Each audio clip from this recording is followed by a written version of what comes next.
અમરકંટકથી નીકળી ભરૂચના પટાંગણમાં સમાઈ જતી આ પવિત્ર નદીના દર્શન માત્રથી અલૌકિક સ્વર્ગ પ્રાપ્ત થાય છે એવી માં નર્મદા. નર્મદા જિલ્લાના રામપુરા ગામથી તિલકવાડા ગામ સુધી નર્મદા નદીનો પ્રવાહ ઉત્તર દિશામાં વહે છે અને આ વર્ષે તારીખ 29 માર્ચથી 27 એપ્રિલ સુધી 1 મહિના દરમિયાન ભાવિ ભક્તો પદયાત્રા કરી ધન્યતા અનુભવશે. માં રેવાનું નામ લેતા જાઓ અને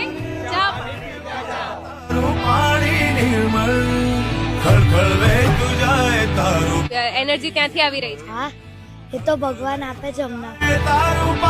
ભગવાન સાથે છે તો થઈ જશે બધું. તારા શોરમાં છે સ્વર ઋષિ મુનિઓના જેવા, તારા શોરમાં છે સ્વર ઋષિ મુનિઓના જેવા. દિવસે તું નર્મદા